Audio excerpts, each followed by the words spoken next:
Part 2 Hrithik Roshan junior NTR నటించినటువంటి ప్రతిష్టాత్మకమైన pan India చిత్రం విడుదలైంది, విజయవంతంగా ప్రదర్శించబడుతుంది. ఆంధ్రప్రదేశ్లో జూనియర్ ఎన్టీఆర్ చిత్రాలను ఫెయిల్ చేయాలని, ఆడనివ్వకూడదని తెలుగుదేశం పార్టీకి చెందినటువంటి నాయకులు చాలా సంవత్సరాల నుంచి గుసగుసలాడుకుంటున్నారు. ఇవాళ ఈ చిత్రం రిలీజ్ అయిన సందర్భంగా ఫెయిల్ చేయాలని, ఆడనివ్వకూడదనేటువంటి ఉద్దేశంతో అనేక రకమైన ప్రయత్నాలు చేశారు. దీనికి తాజా ఉదాహరణ అనంతపురం జిల్లాకు చెందినటువంటి urban MLA Daggubati Venkateswara Prasad junior NTR అభిమానులను ఉద్దేశించి మాట్లాడినటువంటి మాటలు వైరల్ అవుతున్నాయి. ఆ మాటలు చాలా దారుణంగా ఉన్నాయి. పచ్చి బూతులే తిట్టేటటువంటి కార్యక్రమం చేశారు. సరే, ఇది కేవలం దగ్గుపాటి వెంకటేశ్వర ప్రసాద్ యొక్క ఆలోచన అనుకుంటే చాలా పొరపాటు.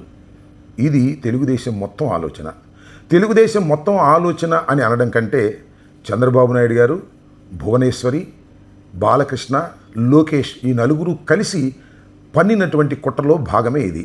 జూనియర్ ఎన్టీఆర్ చిత్రాలను ఆడనివ్వకూడదని, జూనియర్ ఎన్టీఆర్కి భవిష్యత్తు లేకోకుండా చేయాలని ఒక కుట్రపూరితంగా చాలా సంవత్సరాల నుంచి వీరు ప్రయత్నం చేస్తున్నారు. సరే, వాళ్ళు ఎందుకు ప్రయత్నం చేస్తున్నారు, దానికి కారణాలు ఏమిటి అనే విషయాలను కూడా మనం చర్చించుకుందాం. దానికన్నా ముందు ఒక్క విషయాన్ని మీ దృష్టిలోకి నేను పెట్టాలి. అదేమిటంటే, జూనియర్ ఎన్టీఆర్ తండ్రి అయినటువంటి హరికృష్ణని చంద్రబాబు నాయుడు గారు చక్కగా వాడుకుని వదిలేశారు. దానికి ప్రధానమైన కారణం నేను మీకు ఇప్పుడు చెప్తాను. అదేమిటంటే, ఎన్టీ రామారావు గారి దగ్గర నుంచి వెన్నుపోటు పొడిచి అధికారాన్ని లాక్కునే సమయంలో హరికృష్ణను ఎంతగా వాడుకోవాలో అంతగా వాడుకున్నారు. వాడుకోవటమే కాదు, వాడుకున్నందుకు ప్రతిఫలంగా ఎమ్మెల్యే కాకపోయినా తన మంత్రివర్గంలోకి తీసుకొని ముఖ్య శాఖను కేటాయించారు. బహుశా రవాణా శాఖ అనుకుంటాను. ఆ తర్వాత 6 నెలలకి హరికృష్ణ గారు గెలిచారు ఒక శాసనసభ నుంచి. ఆ తర్వాత మంత్రి ఇవ్వలేదు, పక్కన పెట్టేశాడు, తొక్కేశాడు. అంటే హరికృష్ణని వాడుకుని వదిలేసినటువంటి ఘనుడు నారా చంద్రబాబు నాయుడు గారు. ఆయనదేం కొత్త ఏం కాదు.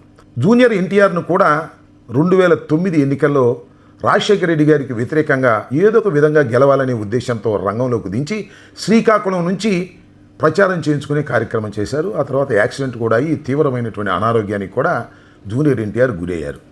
ఆ తర్వాత ఆయన కూడా పక్కన పెట్టేశారు, వాడుకుని వదిలేశారు.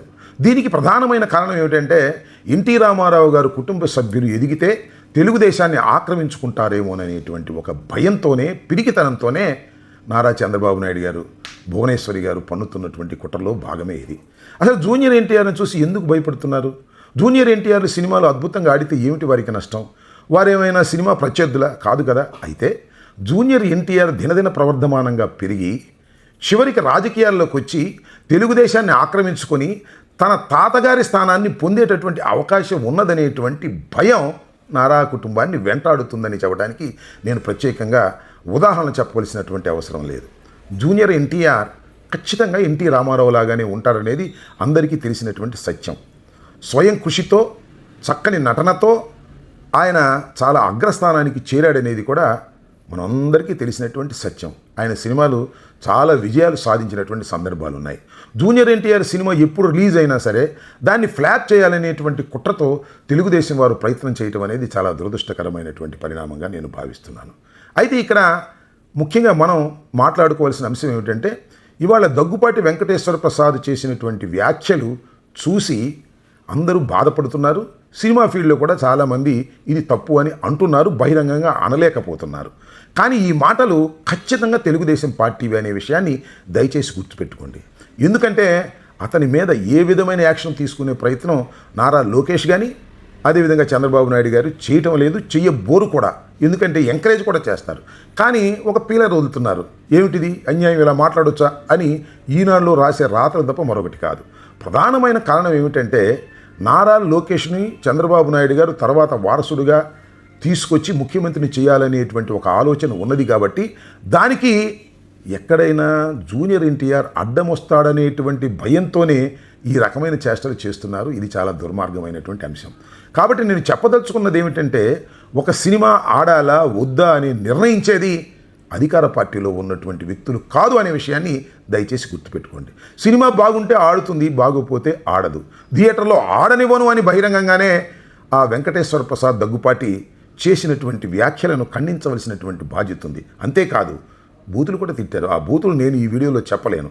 అలా బూతులు తిట్టినటువంటి వ్యక్తి మీద కేసు పెట్టకోకుండా, అతన్ని పార్టీ నుంచి సస్పెండ్ చేయకోకుండా మీరు కాపాడుతున్నారంటే దాని అర్థం ఏమిటి అనేది ఇక్కడ ప్రధానంగా ఆలోచించుకోవాలి.